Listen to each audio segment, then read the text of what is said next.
to manage the problems and obstacles that you as a small business owner are confronted with daily. It will also show you how to use... I missed that. Could you say it again, please? Okay, that's technology for you. Sorry. I'm not sure I'm hearing you correctly.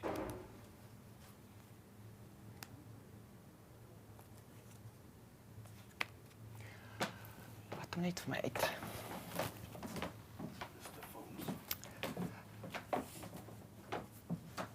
It will show you how to use technology to your advantage and not have Siri interrupt you, so that you can join the digital mainstream. We trust you will learn a lot from this business talk in the light of the rapid digitization accelerated by COVID-19 and the lockdown all across our business networks.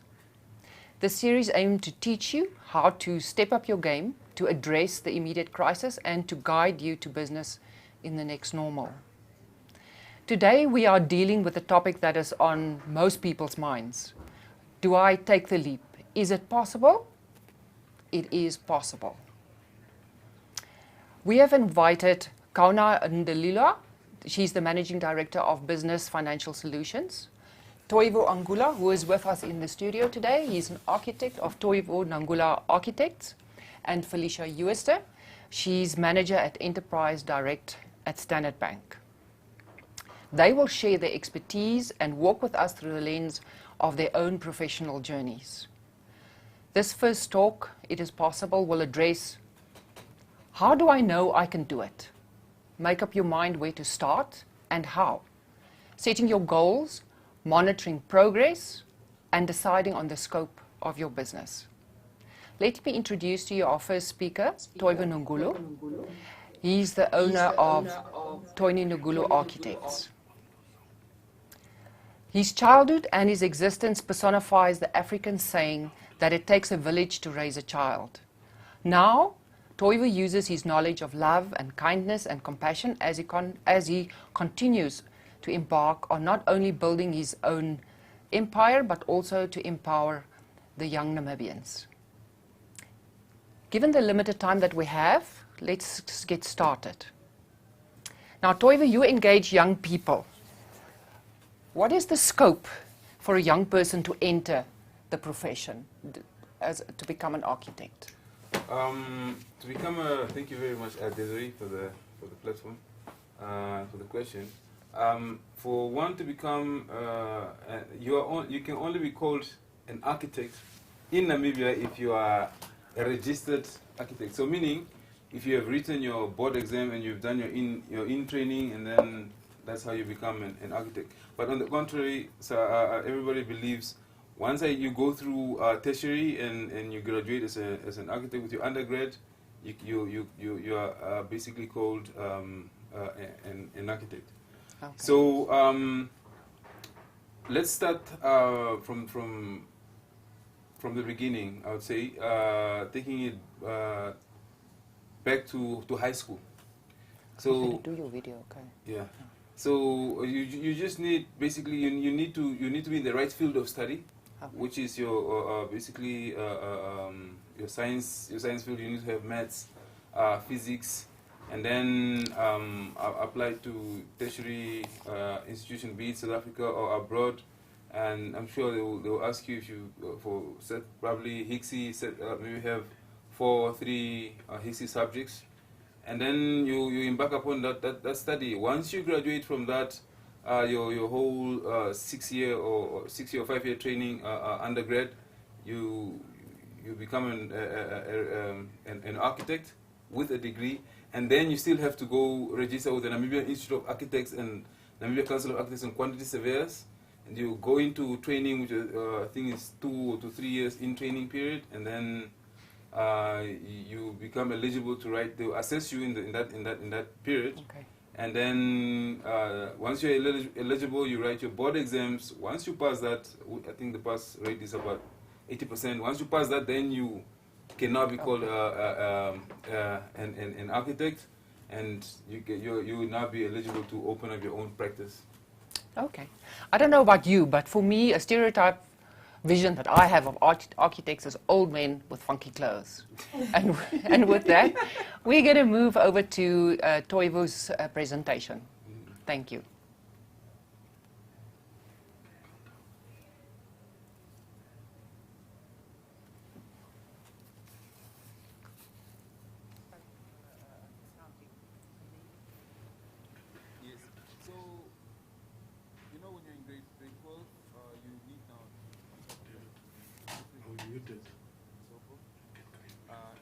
At that time, I wanted to study architecture, but of course, I was not in the science field. That's when I went to Bloemfontein. No, before I went to Bloemfontein, actually, I was researching which university. I then applied to them, and then they said I should present a portfolio. So now at that time already, when I was in school, I would go and I would compile a portfolio. And when they invited me over to present my portfolio, that's when I saw that I needed to do my maths on HIXI, and I needed physics, of which I didn't have. So after that, I was not, I didn't give up. I came back and I told my mom, I need to do maths on higher level and physics for the first time, and for me to be able to go back. So, you know, our parents by that time, she's like, you know what, why don't you just go into Polytech and then you do your thing later? You know, I said, I refused completely to just go and study whatever, I mean, I think that time it was business admin or, you know, back in the days, parents just want to have a peace of mind that my kid is in a tertiary institution, you know, but for me it was different. So I thank God for the wisdom at that particular time that I was like, no, I'm going to go to Demlen. I did enroll for HIXI, and I went to Taxan. I went to do physics for the first time. Now, in that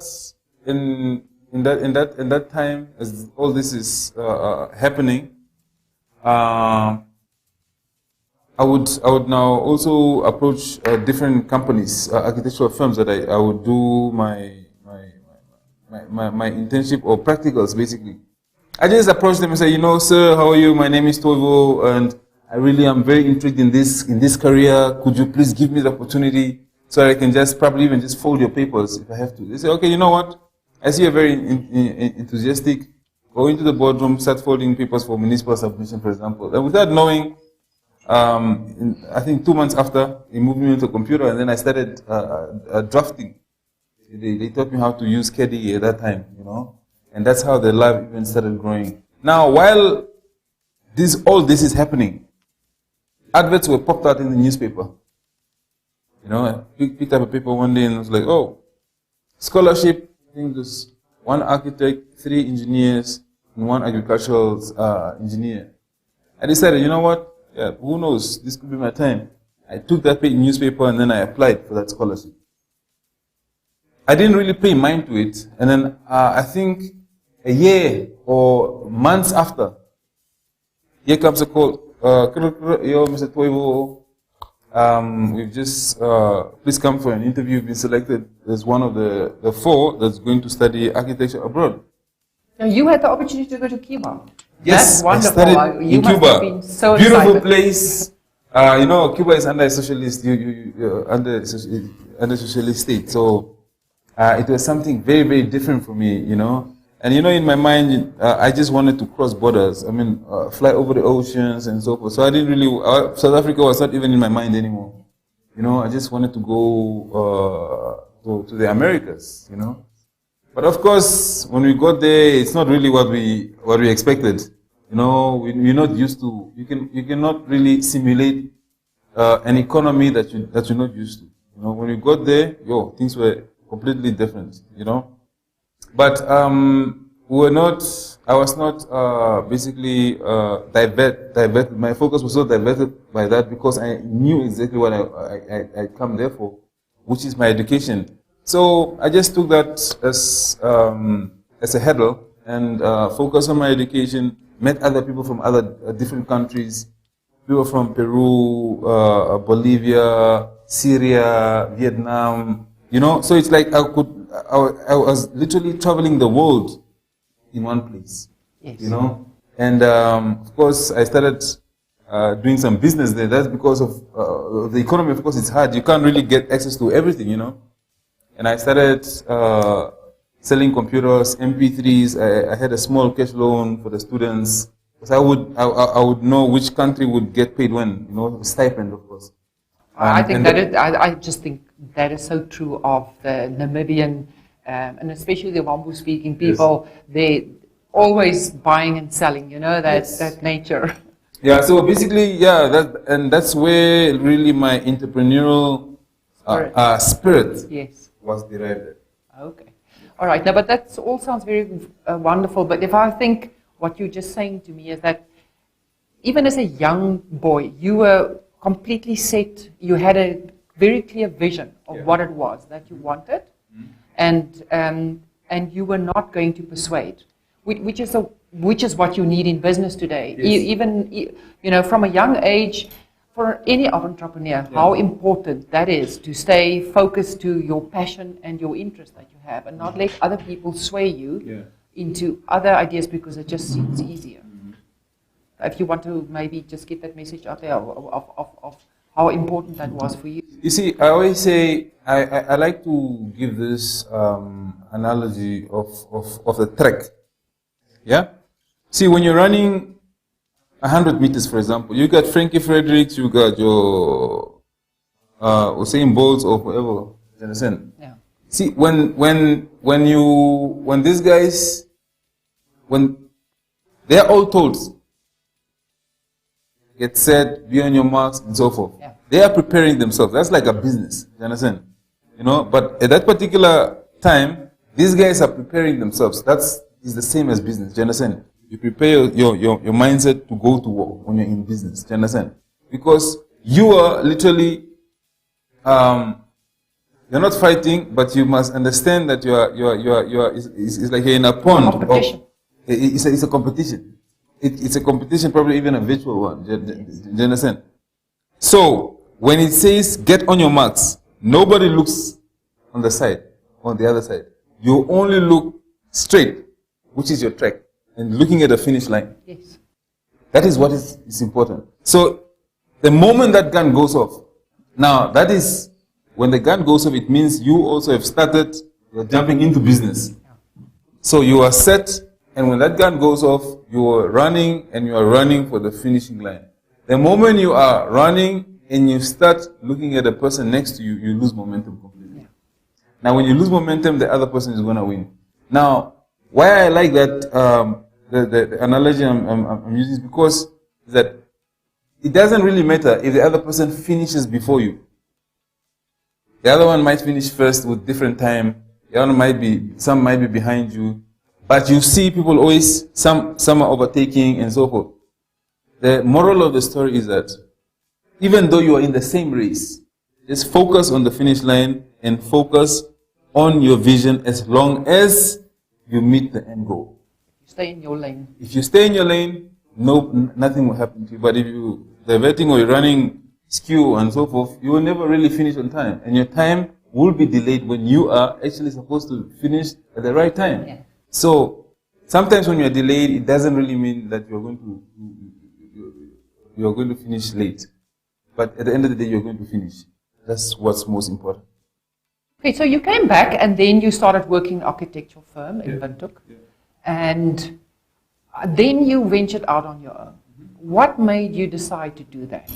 You see, for me, I like you said it, I worked for different companies. Most importantly, I did my research, you know, and for me, I'm a very competitive person. Even though I was working for my employers, I would always want to become like them as well, you know. Yeah. So I set myself a certain time and period that, you know what, I need 2 years in training and probably another 2 for experience, and then I'm out. Okay. And that's exactly what I did. I had my own vision board. I had my roadmap that I wanted to execute, and I really followed it through that way, you know. And when that time came, when I wrote my board exams, I passed it the same year. I literally went to BIPA and registered my company, which is Toivo Nugulu Architects. And after I did that, I decided to put in the life jacket and dives into the ocean with the other sharks. And until now, I've never looked back ever since, and I don't regret. I love being into in the whole business game, fighting with the rest of everybody, and it's really an interesting endeavor. So and I'm enjoying it until now. It's got its ups and downs, but I would rather be self-employed than employed. Okay, you mentioned and talk a lot about the planning and the discipline that goes with it. Yes. So to keep you on this track and in your business and focused, how important would you say is that planning and the discipline within your in your work today? Yeah, you need a lot of thick skin. You need to have a lot of money discipline. You need to have ethics. You know, it's just a lot of things that you need to have to. You see, running a business is literally like having a car with all its own different subsidiaries. You know, so you've got a car. It's got tires, batteries, and so forth. For me, that's a whole car complete. That's a business. So the moment you don't really have have tires. Yeah. You lack one of them, it can affect the other. Yes. You know. So you have to be punctual. You have to make sure you are professional at all time. You have to make sure that you are diligent enough to execute or to even conduct meetings, site visits in a professional manner. You know. So and as you go, you are literally you learn on site. And people normally have this thing of, I need so many years of experience in the company for me to equip myself. All I can tell you now is that you just need to jump ship, go into that, and then you learn hard on site. Yeah. Yeah. No, the experience is definitely the best teacher. Yeah. But the planning, especially on the financial side, what can you share with us on the financial planning side? How did that come into good state for you as an entrepreneur?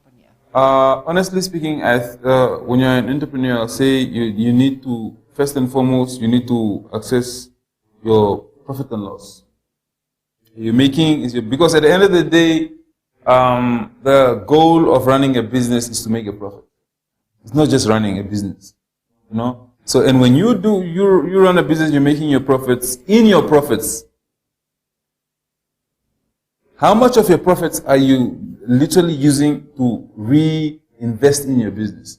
Are you buying a property for your business in order for you to grow it, so it can be bigger and you serve your clients more flexibility? Do you understand? So everybody has got different priorities when it comes to business. Some people invest differently than others, you know. But financial discipline is key, because that is what is going to drive your business, whether in 10, 20, 30 years, you know. And so people say, if your business can make it within 2 to 3 years and you're still standing, it means you're doing something right most of the time. You know? The crucial 1,000 days. The crucial 1,000 days of business. Yeah, you started with just one computer that you bought and a rental space. And today, what does your business look like? I'm actually very happy because you see, in business, when you see tangible results, it fuels you more to do more. It also gives you more confidence. Huh? And I've got separate businesses that were birthed from my core business, which is architecture. You know, so now when you take a leap of faith again in other businesses, you are more confident because you're already trial and tested, and you've paid school fees. Yes. So you don't really make the same mistakes. You already know how the cash flow. For example, going to the bank, how to draw up a cash flow. You sit with your accountant, you draw up an amortization schedule. For example, profit and loss account, cash flow projections, how much you will be making, paying tax, paying VATs, all those things. You learn. Gotta be compliant. You gotta be compliant. So also that is also a very good indicator if you're running your business properly. Because if you're always being called up by the taxman, this come and pay us, it means it's either you are focusing most of your chunk onto other things instead of you now prioritizing also on your taxes, because the country also needs the tax in order for it to be rebuilt. Okay, so today you have Toivo Ngulu Architecture firm, and what other businesses have you? Okay, I've got Toivo Ngulu Architecture, of course, which I started, like I said, with just one small office, and then we moved onto much bigger. I started with, I can say, 10 square meter office. And then from that, moved on to, I can say, probably 40 to 50 square meter space. Currently, we own our own building, which is quite nice and flexible, probably under roof. We're talking perhaps plus minus 400 square meters. Okay. On the land of close to 1,000 square meters. Okay. Yeah, and then on there I've got my different subsidiaries, which is now TNL, Toivo Ngulu Logistics, Pamoja Records, TNA, and other ones again. Okay. All right. And then, but you were also now the brand ambassador for one of the luxury cars. How did that come about? That was yeah. It took a lot of time to convince them. So basically, that one is more of a relationship based kind of thing. Yeah, I would say that's more relationship, and basically I had invited them to come to one of my launches, and we presented some few things to them, and just basically the service, how they treat me, how we treat each other, and so forth. And then all of a sudden I got a call. You know what, Toivo, please come in, and we want to make you the MZ Motors brand ambassador, and they gave me the car for a year, which I can change every other year in renewable. Yeah. And what message is it out there that you would like to give to all the young people who want to go out there and start, not even just young people, anybody who wants to start their own business as motivation, especially in the times like today? Yeah, honestly speaking, I just want to, the main thing, it all starts with a dream, you know. And I would say basically, you have a dream. You've got your dream board or your vision board. Jot down all that you want to be.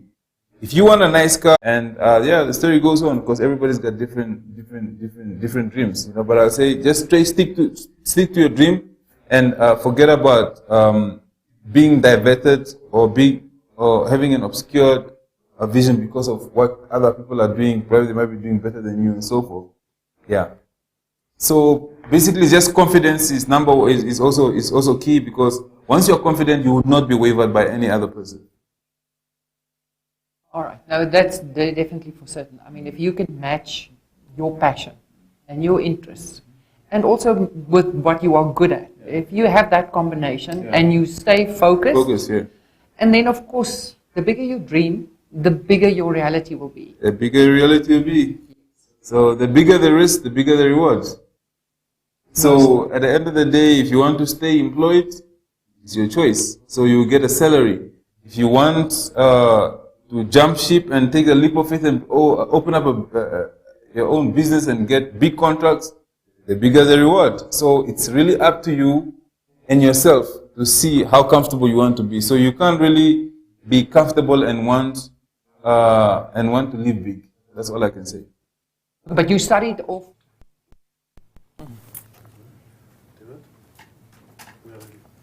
Thank you. We are now open for questions, so there will be a break between the presentations. And on the Discord link, you can join the chat room and ask us questions. We've actually had a question that is coming through. And while it's coming through, I just want to quickly discuss with you the reason for the Discord link. It's also a chat room that will be available where you can post, even later on, post questions, and where the presenters will be able to answer them.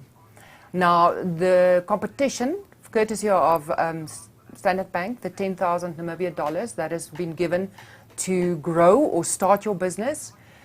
To qualify for the competition, on the Discord link, there's an entry form which you need to fill in. There will be questions, 3 questions, And with each presentation, you will be able to answer the question that you need to complete and send through to us. And the winner will then be announced by next week, Monday or Tuesday, as soon as we've got all the final entries. Only people that are actually live today, viewing it live, will be able to join us for the competition. Now, on that note, I've got my first question that has come in, and I want to pose that to you, Toivo. And someone is asking, you say that to make that decision from the predictable and the secure job, make that leap to go into your own business, isn't there an easier way? Can't you just have a job and run a business on the side? I would say, you see, that is a bit conflicting, because I would say, if you let's say you when you're employed, you normally have 8 hours to work. Now, with those 8 hours and you're trying to run a business, you can, but this is where it comes in very tricky. You only get 1 hour lunch. So in that hour lunch, that's where you try to probably meet your clients and try and basically get back to your suppliers and so forth. As a matter of fact, it's not even, you don't even have 1 hour, because immediately when you get up from your chair, it's seconds already. Do you understand? So you have to drive to probably to your supplier or to one of your clients. By the time you get back, you barely have an hour to run your business.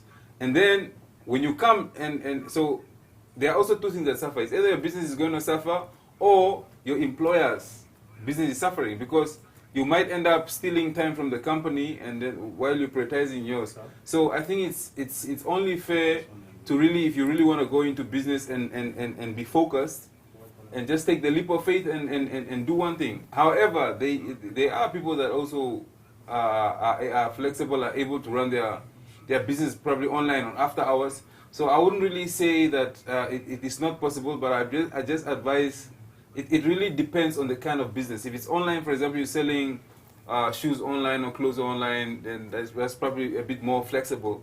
But if it's something tangible where people have to come in, or let's say it's a butchery and so forth, it could be a bit tricky, because while you're at work, you're probably thinking of how the your employees are treating the place and so forth.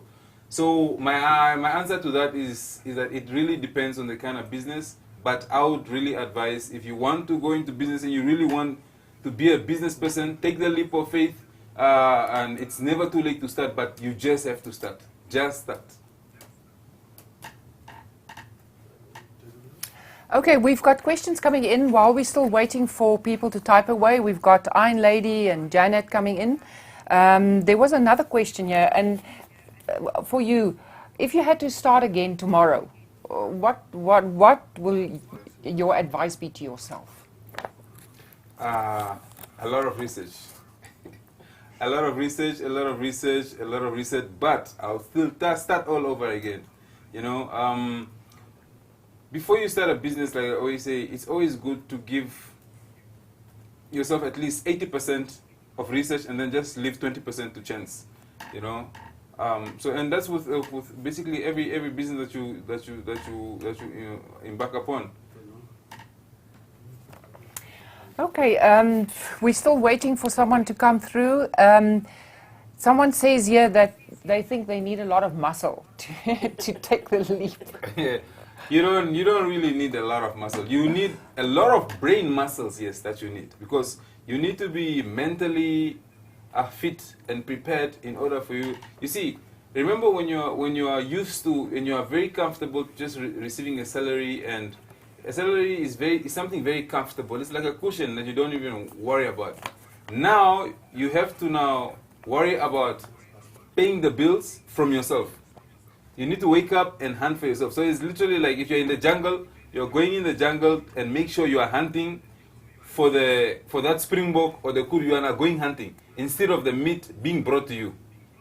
Okay. So that's the difference. There's another question here that they're asking. Somebody wants to know if they have to study science, and is there an age limit for architecture? I mean, there's no age limit because nowadays universities, you can also have mature entry tests, and you can probably go through it that way as well, you know.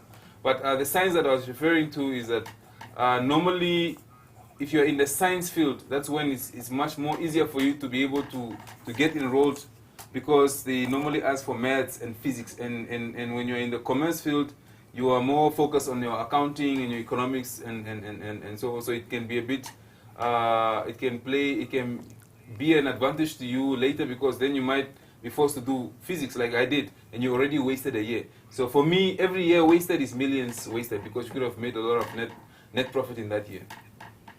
Okay. Thank you, Toivo. There's one more. I think we will take one or two more. They're streaming in. Obviously, like I said, we will, on Discord, on the chat room, we will be able to answer all these questions. So I'm going to just take every second one. We've got one here asking about starting capital. And I think that would be more a question for Felicia. Besides Agribank, they're asking here, is there any other company that's willing to fund up-and-coming businesses? So we'll pose that to Felicia. Just in short, I know that for our next session, our topic is Show Me the Money, where we will go in depth about finances. But obviously, we have the lady here with us, so she can give you a short answer. Good afternoon, everyone on the chat. Thank you for joining us on the webinar. So in terms of startup, it's like with the commercial banks, it has been, the legacy take was that it's like a swear word if you talk about SME startup capital. But we came to realize with COVID and all the things that is happening in our economy that we really need to have a retake and a real look at what can we do for startups.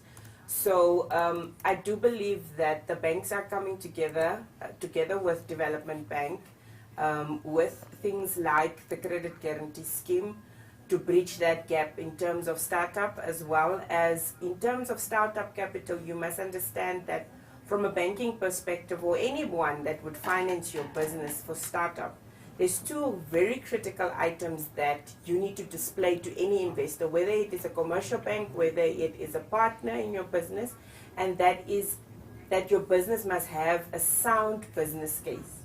So it wouldn't suffice, for instance, to start up with a business plan of maybe, for instance, planting cotton in the Sahara Desert, is it?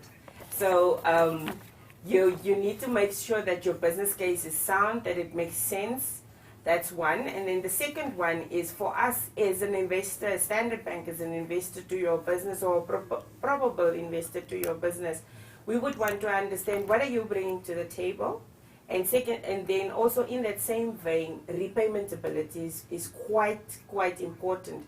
Does your business case show that you can turn a profit and still be able to repay the interest and capital that you've loaned from whoever, or borrowed from whoever, whether it is us as your bank, or alternatively when you get a partner that buys into your business just to give you seed capital, and later on you can then buy them out again when your business is off the foot. So there's quite a number of ways that you can look at in terms of startup. It's not just the banks, but rather a conversation with your banker might open avenues up for you in terms of what are my options, this is what I want to do, this is the geographic area that I would want to look at.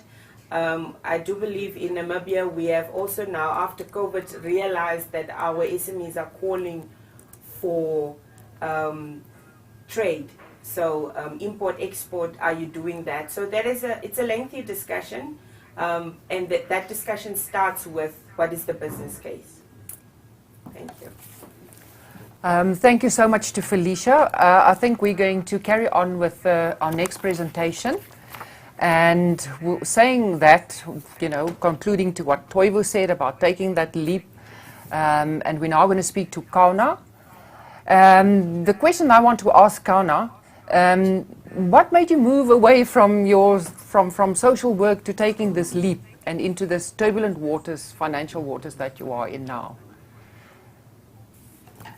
Sorry, and also thanks to Standard Bank for having me participate in this program.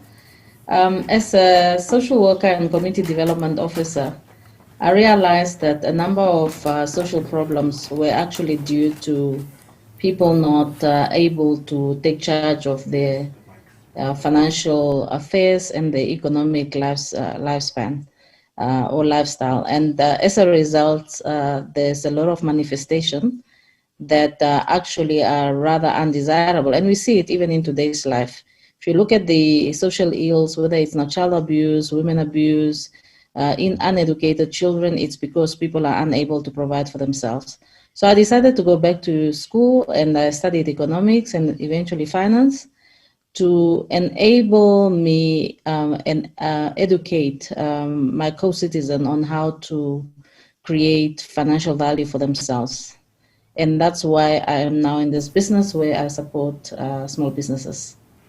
Thank you, Kauna. She's the Managing Director of Business Financial Solutions, and she's best known for establishing and developing the Namibia Procurement Fund, which to date has invested more than 1.7 billion in over 300 SMEs.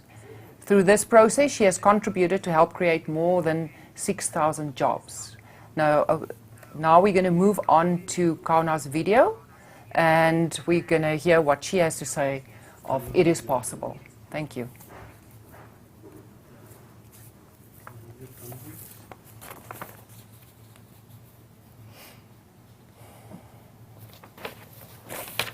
Hi, welcome to the Standard Bank web conference series, Grow Your Business, It Can Be, brought to you by the Namibia Economist. I am Desiree, and we will be hosting 10 webinars, so thank you so much for joining us. Now, the goal with this initiative is to inspire entrepreneurship, inform, encourage the continued SME development in the local community to achieve financial success and independence. Owners of micro and small medium enterprises face an array of obstacles, not only when they start out as entrepreneurs, but also through all the subsequent phases of their business growth. With a wave of digitalization that is now forced upon business owners, the scenario has become even more complex. In an attempt to provide SME owners with a viable, affordable business solution, we have decided to launch this series of interactive webinars on a monthly basis, specifically targeting the small business owner. This morning we have our first series of this webinar, and our presenter is Kauna Ndalilwa. She is the Managing Director of Business Financial Solutions and SME Ecosystem Development. Now, this is quite an extensive bio that I have here with me, Kauna, and you've been with Business Financial Solutions for 12 years, okay? And through all of this, I want to ask you, what is SME Ecosystem Development Specialist? What does that entail? It really speaks to my interest to influence the SME sector and enable SMEs to do business more efficiently. So it addresses issues like access to finance, just structural obstacles, incubation support, and just general business support. So for us, it's not about just improving access to finance, but improving the ecosystem so SMEs are able to start and grow. Okay, this is very interesting because one of the main reasons why we started this webinar series is obviously access to finance is, I think, the most critical thing for SMEs. And because of this whole disruption, because of COVID and the technological disruption, they are faced with even bigger obstacles. And this, with our presentation, and the theme for this morning, it is possible. So starting your business from idea to action. I'm now going to give across to Kauna, and enjoy the time with us. Thank you. Thanks for having me. From idea to action, it is possible. So let's start with the beginning. When people think about starting a business, they typically want to know, what is the type of business I can establish? What is my idea? And some people go around asking for ideas from others on what is possibly feasible. Others will take somebody's idea and copy it to start a business. but the question should actually be, whose problem am I solving? Because successful business people solve other problems, other people's problems. They make their solutions as relevant and applicable into the lives of other people. But before I go into giving you some tips or coaching on how to start a business or convert an idea to a business, let me share a little bit about myself. I'm a person that's naturally inclined to put structure to chaos, so whether it's personally or in business, if I enter a room, I'm typically wanting to analyze and see how to put structure to it. I'm hardworking. Many people could perceive me to be a workaholic, which I have fully embraced and I'm at peace with, and passionate. So everything I do with vigor and commitment. I'm a trained social worker. But later on in my life, I've added some commerce qualifications. So I've got an economics degree as well as a business degree. And I've always considered myself a corporate entrepreneur, meaning I'm working in a big corporate or company and I help solve solutions or bring efficiency or structure a new product. But I've never actually looked at myself as an entrepreneur. It's only in my late 30s that I decided to start a business. And 12 years later, I can look back and I'm happy that I had the vigor and the foresight to start my business. And therefore, I can actually tell you, yes, it is possible. So as we start our journey, let me give you a few journey tips. Understand what you're embarking on. Make a commitment to enjoy the journey. It is a fairly long journey if you want to be an entrepreneur, but maintain your focus on your vision. Now, to get to the beginning, I think the most important and basic start is really to assess your own feasibility. And I know when we use these terms in the business world, people get put off because what's a feasibility study? What's a feasibility assessment? How complex does it have to be? Do I engage professionals? I don't have money to pay people, that type of thing. But a feasibility assessment can be fairly brief, and I'll give you a few pointers what to look at. The first thing is obviously unpacking and documenting your idea. What is it that you're solving? And then understand your market scope. What's the size of the clientele that you intend to serve? Every business obviously starts off as a micro enterprise. But would your business grow to a small business? Would it grow into a medium-sized business? Would it grow into a large scale business? And what informs that is your market scope. Now, if you start a small retail outlet at home in a community, you're probably serving 50 households. They would be buying basic consumables on a daily basis. Then your market scope is probably that business will remain micro. It will not be bigger unless you move it into a mall where you now have a retail business and it's probably called a small business. But if you start a technology business that is serving a global market, obviously it might be a small business and it starts with an idea and you're doing your technological innovation, but your scope is the globe. So you've got a potential global market so that business can grow into a larger business. The other point that you need to pay attention to in your initial feasibility assessment is who will fund it? Who possibly could fund it? Who could you talk to that will be interested in funding that? So document that as well. And then, what are your constraints? What are the things that will make it impossible for you to start the business? Define those binding constraints and have a plan on how you're unbinding the binding constraints. And then if you have an idea and you've done your feasibility assessment, you understand your market, what do you need to deliver this product? What's in your toolbox? Do you have the skill set? If you need to build a clinic, are you a contractor? Do you have the skills? If you're relying on people to work with you, if they leave, can you replace the skill? So what is the full toolkit you need to really start this business? So that's the beginning. So now I would like to just dwell a bit into the funding source, because this tends to be quite a key constraint in small businesses starting, or people taking ideas and converting them into real businesses. Now, everybody will have to look at the level of self-funding. Now, whether that self-funding is $1,000 or $10,000 or $100,000 or $1 million, an entrepreneur has to be willing to put something on the table. It's called skin in the game. You're inviting people to invest alongside yourself in your idea. You've got to demonstrate that you've got the faith to put your own money on the table. Otherwise, nobody will join you to put their money at risk. Now, typically, most people would not have adequate money to start a business. Maybe if you've worked and you've saved up a bit like myself, I started my business when I was 39.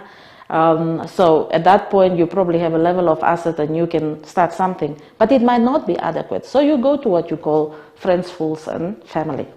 They might be a family member, uncle and aunt, or a big sister who's willing to put a little bit of saving down.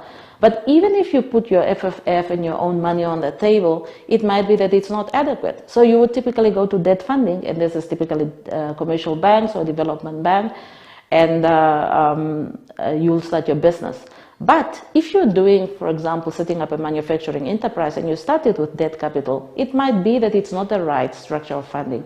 So it is important to understand what type of funding structure and funding instruments are important for my business. I've seen too many businesses starting with debt funding, and 2 years into the business collapsed because the production has not worked as anticipated, the interest is accumulating. In the end, the capital is probably the same value as the interest. So it is important to know, for this type of business, I need this type of funding. The other avenue that you could look at is what is called angel investors, and I think in the age of technology, it is actually a very opportune investment avenue to explore. There's different platforms. People can access funding from all over the world. It can be angel investors in your own community. It can also be angel investors on the international platform. And then there's a more structured form of equity investment, which is also growing in the Namibian environment, which is called the venture capital private equity investors, and they typically provide you what is called with patient capital. So you don't service it like that. It's an equity investment, and I will now unpack the two, the difference between debt and equity investment, just to give you a better understanding of what that entails. So if you're asking for money from anybody, you need to demonstrate that your business concept is viable. Is this idea going to make money? Because whether it's a debt provider or equity provider, everybody expects a return on investment. You yourself, when you put your money down, you expect a return on investment. If the business have already started, you need to show some track record. If it hasn't started, you need to at least show through financial forecast that this business is viable. Now, cash flow always works when it's on paper. I have not seen a cash flow that is negative when people are applying for money. I've also not seen a cash flow that flows out exactly as presented. So it is important that your market assumptions in terms of your clientele, the sales you realize, all of this is really translated in your cash flow forecast, so that when you tell people you're going to make $1 million in 1 year, it is clear how that $1 million will be derived. It is also important that you demonstrate the level of business acumen. Nobody wants to entrust their money to somebody who doesn't understand what they need to be implementing, or they don't have the skill to actually produce the product that they're presenting themselves. Another key consideration is financial discipline. When you ask people to entrust you with money, you need to demonstrate that you have the ability to manage their money and your own money. And the distinction between your private life and your business life is very important, and a lot of young entrepreneurs struggle with that. So that's an important consideration. And the ability to repay is obviously very important. I'll give you $1 million. How do you repay me? I need my $1 million back, and I need some interest back. And as I mentioned, skin in the game. If I look at your private equity, they also require more or less the same information, but what they need to know is that there is an opportunity to scale up the business, because no private equity investor come in and invest in a business that stays the same size. Private equity investor want to know that this business is actually scaling up, and that obviously their $1 million is likely to become $3 or $4 million. But the good thing about a private equity investor is that they stay with you. They have skin in the game. They only benefit in the gains, and they also share in the losses. And that's what is referred to as patient capital. I also want to just give a level of reflection what entrepreneurship is not. And many people ask me, Kauna, it's nice to be your own boss, right? It's nice to work for yourself. And I sometimes reflect and say, actually, I'm not so easy to work for myself. Because entrepreneurship is not about being a boss. It's not being about not being pushed around or not being accountable to anybody. Because self-accountability is actually a much bigger responsibility than reporting to somebody. Entrepreneurship is not about being popular or having arrived. It's not a big bang, so it doesn't happen overnight, and it's not about connections.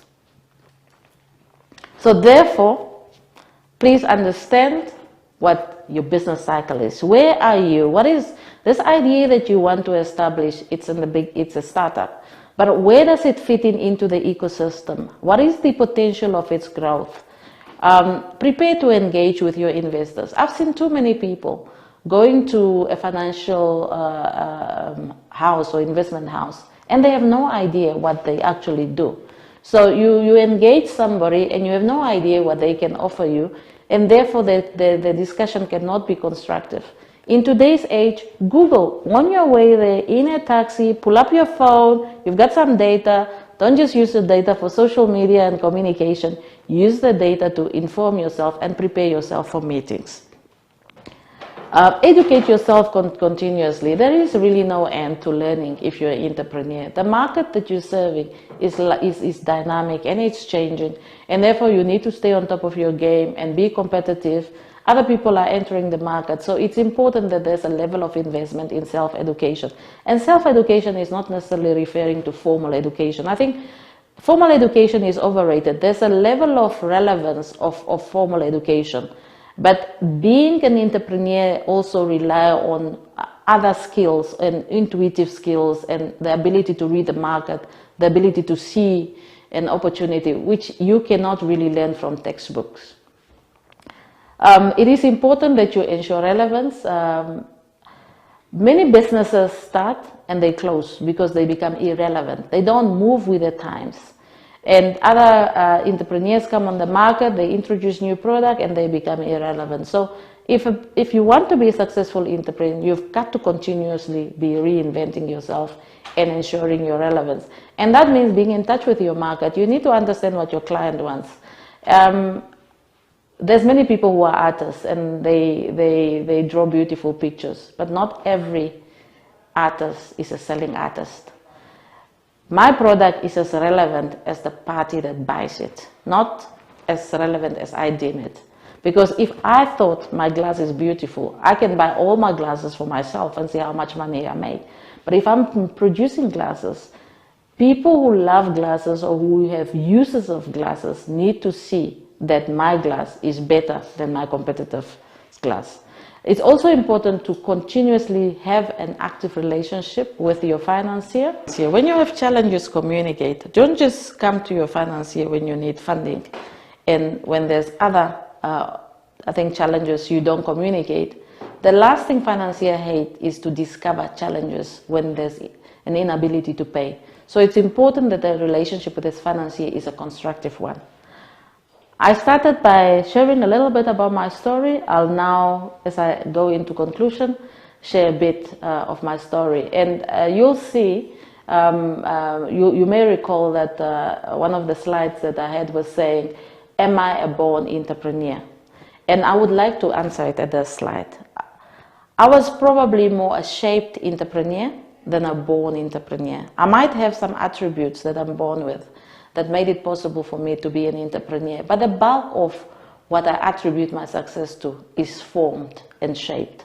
And here I would really want to pay tribute to my mom, to my siblings, to my children, to my team at BFS, wonderful people that I work with, and everybody that has contributed. But the experiences I've had that have shaped me have not all just been positive. They've also been negative. So as I practice being an entrepreneur, there's a few principles I apply that I would like to share with you. The one is obviously remain focused on your vision. Do not divert from your vision, and do not get distracted from the stimuli in your environment. It is tempting as you go along to take shortcuts and to do things that may derail you.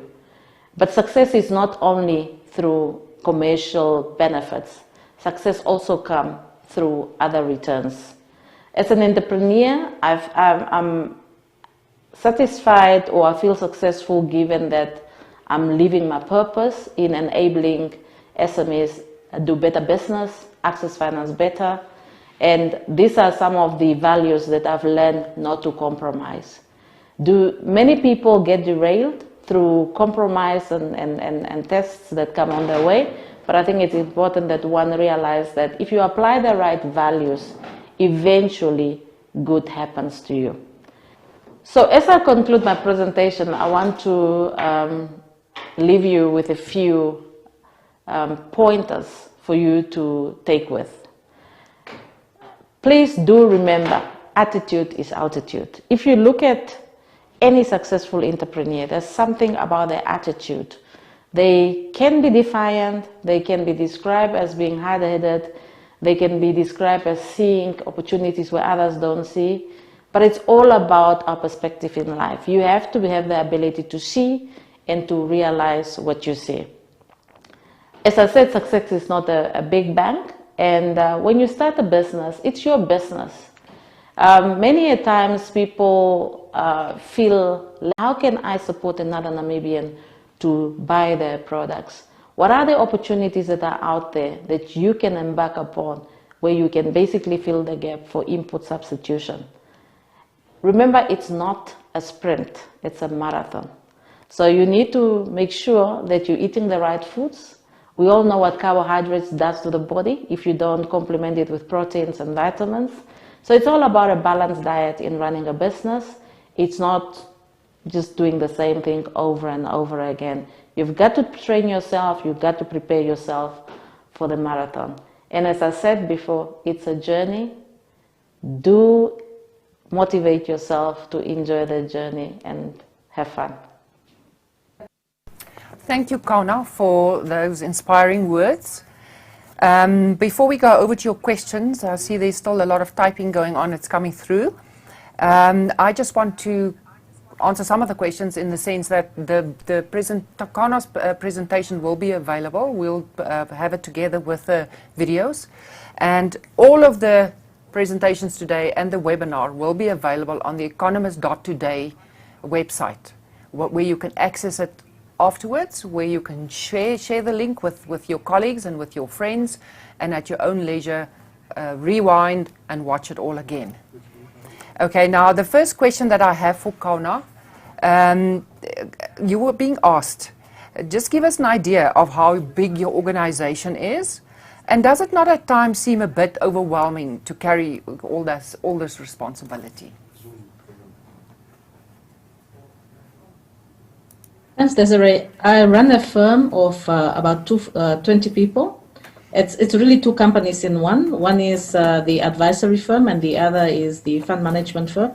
And it can be challenging, but as I said, when you realize that you're not the only person running a business or carrying the responsibilities of managing the business, your attitude basically defines how you respond to the challenges. It's not a smooth sail, and I did not expect it to be a smooth sail. But I must say, when you do something that you're passionate about, it makes it much easier to deal with the challenges that comes with it. Okay, thank you. There's a next one. How did you get to the point where you had to decide to continue in your profession or to start out on your own? Will you do it again?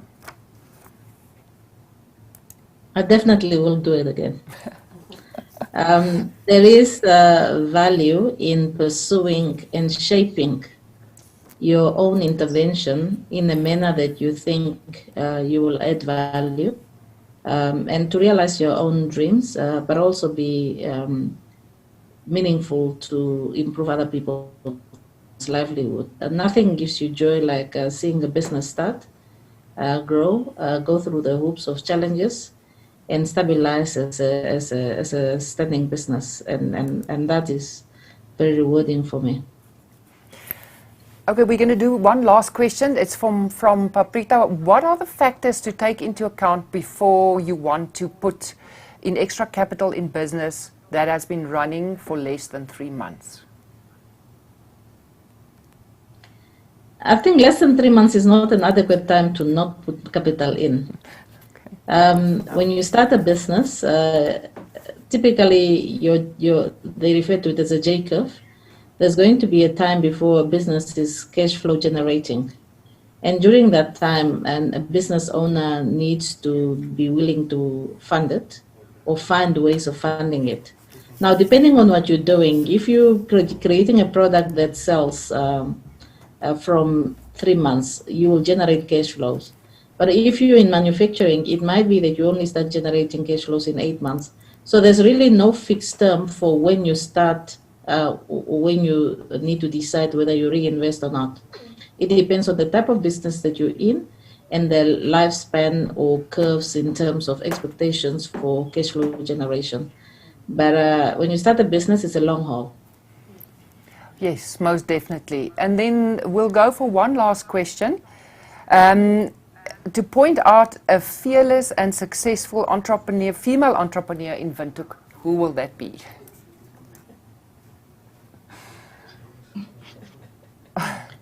A fearless female entrepreneur? Yes.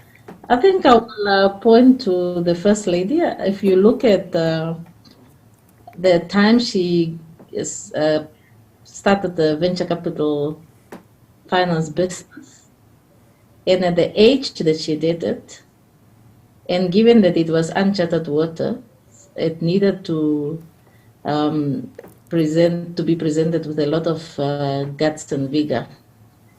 And having a sound mind to actually see the opportunity and the timeliness of creating such a venture requires a lot of, I think, guts. So I would say Monica has really done good in establishing stimulus and putting it together as a substantive business in the Namibian financial sector and chartering the waters where there were no other businesses of that nature. Okay, thank you, Kauna. Thank you so much for joining us and for this wonderful presentation that you've delivered. There are a lot of questions. These are all on Discord. It will stay there in this chat room, and we can always come back, and I will give this to the presenters to address and answer everybody's question.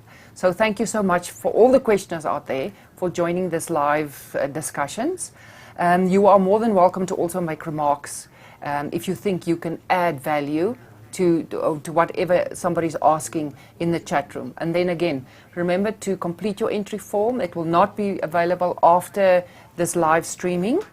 It's for you to qualify for the competition so generously sponsored by Standard Bank. We will now move on to our third person that we have invited here today, and this is Felicia. She is the Manager of Enterprise Direct at Standard Bank, and she's here with us, and she's not going to do a formal presentation, so I just want to quickly introduce her to you. She directs a team of business bankers tasked to bring SME customers into the digital fold, servicing them via email and telephone and SMS. She sees her current position as another step in following a passion to develop leadership and to grow the Namibian entrepreneur. Now, before we start, I just want to ask Felicia. Enterprise Direct is Standard Bank's vehicle for aligning the banking needs of small businesses. How long have you been at Standard Bank before you started in this position? What did you do before you got this position? So, good afternoon. Thank you, Desiree. Before I started at Standard Bank, I started in 2016, June of 2016. Before then, I was at Nampost Savings Bank, and before that, I had a whole lifetime with First National Bank, almost plus minus 17 years with them. So I'm quite well salted in the banking arena. So that's the history before I started with Standard Bank. Oh, okay. So what is enterprise banking? So, Desiree, most of the banks, I think, across Africa has termed SMEs as SME banking as well. And it's just a name for a portfolio, but our bank actually went from a group perspective into doing a survey and asking our customers what would that segment, what would entice them, what would they would want to be called as a segment. And there was quite a number of feedback that came back to say that we do not want to be called small at all. So then we actually, there was a competition run, and then we settled with the name enterprise banking. So enterprise banking looks after micro, small and medium enterprises, as it is in the Ministry of Industrialization and SME development, the articulation thereof. Yeah. So from startup up until medium, and then we then groom these businesses in such a way that they can become fully on-set commercial businesses. Yes. Okay, so what is different from Standard Bank's offering compared to your competitors? So our offering is unique because we have also done a deep dive in terms of what is the expectation from our customers. And we actually found that the need is more to leaning towards virtual banking than to face-to-face banking. Reason being that quite a number of our customers came back on the surveys that was done to say that I can really not close my shop, leave my site, or alternatively leave an important meeting just to come and see you as a banker. I need to talk to you where I am, at the site or where I am at my business, and I need solutions immediately. I can't still wait, and like in Windhoek it's now, obviously the biggest one is parking. I can't drive around, circle in the epicenter, waiting for parking. It's valuable business time, and time is money for SMEs. So our model looks at email communication as well as telephony and then chat. So we nowadays, since COVID started, we also introduced Teams calls as well as Skype calls. Some of our customers prefer Zoom calls, so we also do that at the convenience of the customer, not needing to leave his business or premises where he's operating from. I must admit, this year was the first time I was phoned by a Standard Bank, actually our manager, and wished me happy birthday. Yay, that was very personal, and I really appreciated that. So, what sets you apart for Standard Bank from your competitors? What is your unique selling point? So at this point in time, I do believe that we are one of the few commercial institutions that still do contract financing in these dire times. We still provide contract financing, and then our business revolving credit loan is one of the key selling points for us, for our customers, where the customer can pay off a portion and then revolve the credit facility line given to them on the facility again. So there's a revolving credit line that is then available to the customer. So those are the two key items.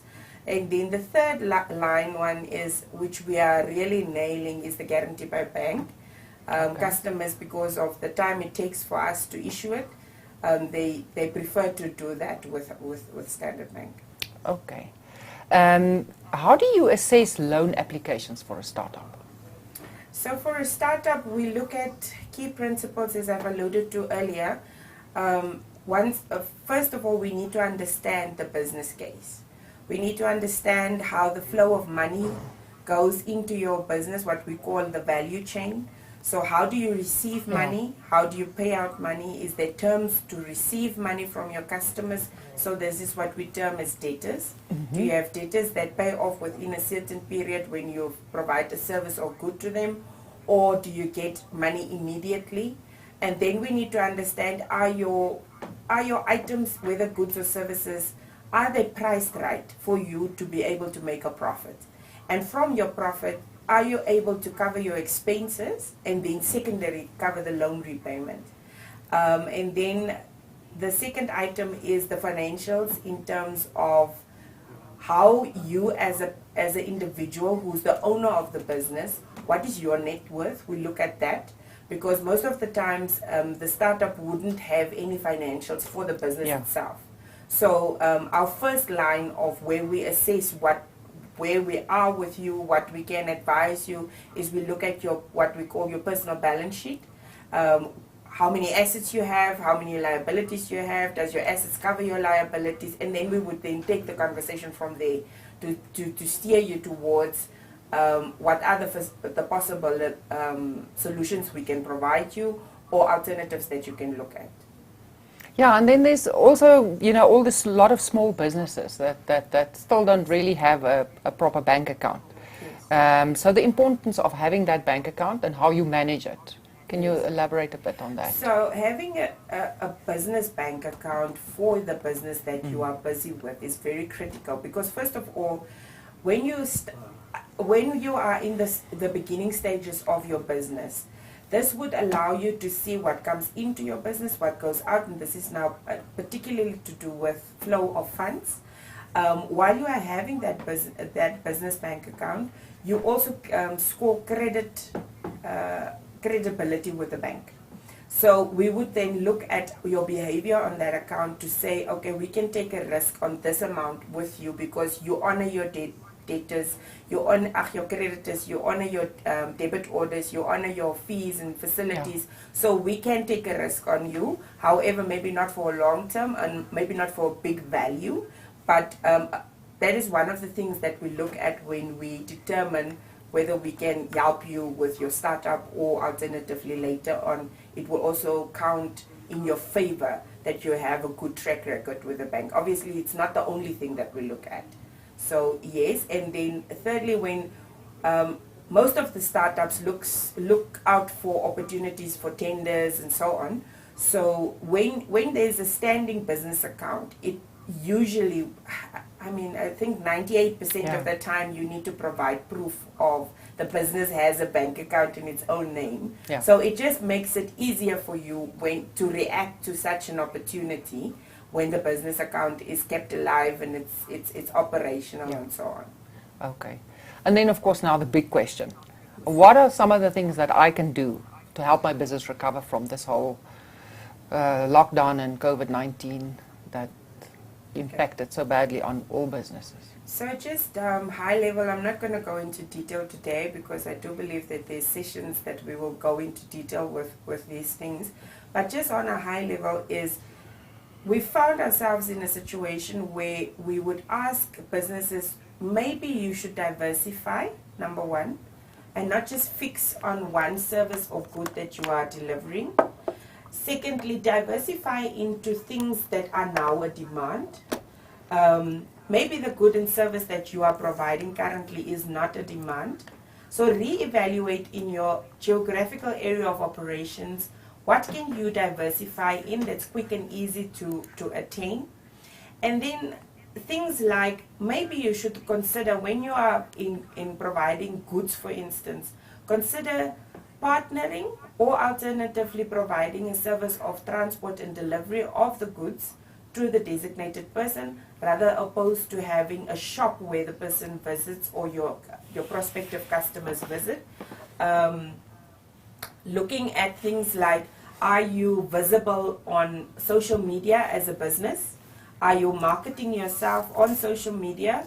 Are you putting your prices to it? Are you responsive on the social media platforms? Because I'm an advocate of always checking out, especially SME businesses, social media pages. And so many times we find ourselves in a situation where I'll go to that page just to check how's this business operating, where the business would receive a lot of comments on the social media page, whether it's Facebook, Twitter, Instagram, what do you have nowadays? WeChat, what, all those things. Then you find that the business owner or whoever is responsible for that site never comments back or answers the questions that their prospective customers might want answers on. So be a little bit more vigilant because there's a mystic and a thing that people believe in, that it's only the younger generation that acquires goods and services via social media. It's not the case anymore. After COVID, we've all learned to, operate with these social media platforms, ordering items online because you do not really want to go to a shop. So make your business as versatile as possible to be able to move with times, because definitely there's a huge call for digitalization for SMEs. And then the last one is consider, especially when your business are already quite cemented and operational, consider offering your services for the first go to the neighboring countries. Namibia's population is very small, and maybe your demand and your increase in business services and goods can be spiked by offering your services to the neighboring countries, and later on maybe to the Africa at large. So that's just a couple of pointers for now.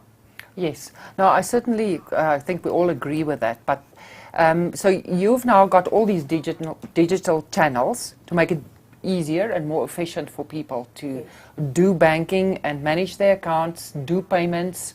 So for all, you think all the small business owners are there already? Do they find value in all these instruments? Are they using it? I do believe they find value in it. I do believe that they are using it, but I do also understand that the cry from the market is that, and now the other banks must not shoot me, FNB has e-wallet. Nedbank has Easy wallet. easy, the other one, okay. pay today. Oh. And then we have Standard Bank has Blue Wallet, and we have PayPal. Yeah. So we've listened to the market, and then we've actually tweaked our capabilities on PayPal in such a way that you can link any bank account to the app. So you can have your Standard Bank account as well as the account that you have at Nedbank and Bank Windhoek, because we know SMEs, they are multi-banked because they go to the bank that gives them the best offer. So we have just gone a little bit further in making sure that we bank and that we give you the ease of transactability, where you are, where your customers are, and obviously on the PayPal's app as well, is we have the QR scan code where you don't need a point of sale that you carry around, or where you go when you go to deliver at somebody's point where your prospective customer, where you deliver, you can just scan the QR code and there you go. You get your payment. So, and what's also nice about the PayPal's app is any other bank customer can use PayPal's from their perspective bank account. So that is the tool that we've put in our SMEs' hands. We do see a lot of traction. We do see also another one that is quite interesting, especially in the SMEs that does transport, is the Blue Fuel. Okay. So Blue Fuel has, within that, we have tracking in terms of they don't have to create Excel spreadsheets for reports on whose truck left when and stopped at how many stops. So it even gives you the kilometers since the last filling up station. So it's very nice as a SME who doesn't maybe always have a bookkeeper at hand to monitor their business in logistics, for instance. Okay, so any business that want to venture into deliveries can use that to cover the logistics side of the business. Yes. Okay, that's very interesting. I've got a specific question here for you from Franco, and he says he's been banking with Standard Bank for 19 years, but struggling to get investment for property that he wants to develop. So how can he overcome this problem? Who can he contact, or so who is he going to Franco, go see? you can contact namibia.enterprise direct. Namibia.enterprise direct at standardbank.com. So just pop us a mail, then we will then set up a meeting to understand what is the challenges that you're facing, and also just give guidance in terms of the items that might be the hurdles to you getting the funding that you require. Okay, I think I'm going to do one more question. I think we're running out of time. You managing a large number of small accounts. This can all be time-consuming and costly, doesn't it not? Especially if you want to manage it on social media and all these things. Tell us more about your day-to-day interaction with a typical client. So my day-to-day interaction with customers vary from a telephone call to a web call to an international call, or alternatively a Teams call where more than one person is on the call and we need to understand what the business is doing. And then we also have, from time to time, we have customers coming in where we would sit down face to face, discuss through the financials together with their accountants. Fortunately, we have a team of enterprise bankers that also, and then we have 3 managers that oversee them. So I'm not alone, thank goodness, otherwise I'll most probably be as white as snow by now. But they are really awesome at understanding the patience that they have with the different vernaculars of businesses that we do get encountered with. It's SME banking, I must say, this is very, very exciting. There is not a day that is the same as yesterday. There's not a business that you can't really say that the one business is the same as the next. Yeah. Everyone is unique in its own value, the value chain, the business owners, the intricacies in terms of the goods and the services. Although it might be the same that the business A and B is providing the same goods and services, but the uniqueness comes in the approach, how they discover their niche, how they address their customers. So those type of things makes my life really exciting, to understand these different businesses. And then we as a business banking team also sit frequently to discuss we've seen this trend. How can we realign our approach to the customers and the needs that they give through to us through these engagements? Yeah, and especially now with COVID and the whole social distancing, face to face, isn't it still important that you need to see where somebody operates from or where their business? They can tell you they have a multi-million-dollar business, but might not have. So yes.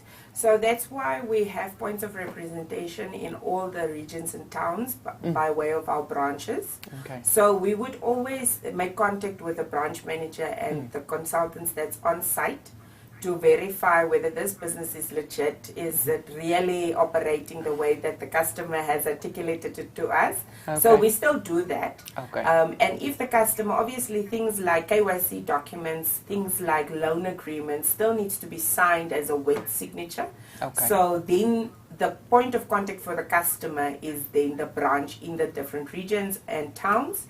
In Windhoek, we always ask the customer, what is your preference? Although you are, for instance, your account is held at the main branch, it's difficult to find parking, then we can arrange with any other branch that suits your requirements to do the signing of documents or alternatively handing in of documents. Okay. Yeah. All right, we're going to go for one more question.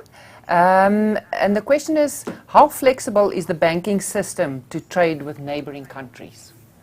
So we're quite flexible in terms of trading, especially with Botswana, South Africa, the SADC countries. However, when there's sanctions imposed from a governmental and regulatory perspective, then there's caution that we would then advise the customer on that. Yeah. So there's no issues in trading with countries in either neighboring or Africa or the world at large. Okay. We're going to wrap up, and I want to thank our presenters and all our questioners. Our time is running short. The screen is really a very poor substitute for human contact.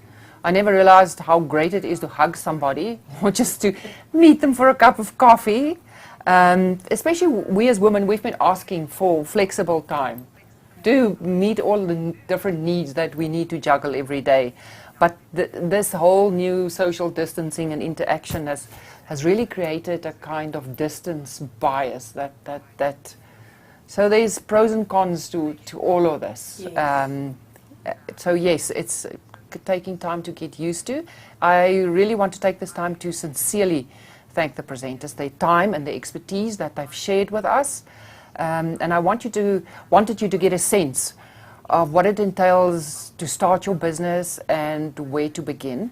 They have really done it brilliantly, and our next talk will be towards the middle of next month in November, and the topic is Show Me the Money. So this is the big question all entrepreneurs have is where do I get money, how much, and will they give me money? So this talk will explain the different strategies, venues to obtain financing. So make sure that you've completed the competition entry form before you you sign off, so that you can qualify for the competition. Thank you to Standard Bank for generously sponsoring a 10,000 Namibian dollars towards growing or starting your business. So everybody that answers the question will answer the questions will then be going into a draw. And then please remember the Discord chat room that will stay open, and everybody that's gone onto the chat room are welcome to answer questions or pose questions, and it will be ongoing for the whole time that we are presenting this series. So we're very grateful to Standard Bank and Enterprise Direct. Thank you to Felicia that's here today to have made it possible to bring us this business talk, and to Brian and his technical team for getting everything working and for all of us to be able to talk to one another. And I still need to juggle all the different mediums that I have to work with, whether it's a WhatsApp coming through or on Zoom or on my email, and answering all of you. I can think that is what Felicia sits with every day. And also for Four Season Signs, who helped us with the signage. So thank you everyone for joining us today, and we'll see you middle of next month. Thank you so much from us here at the Namibia Economist. Good day.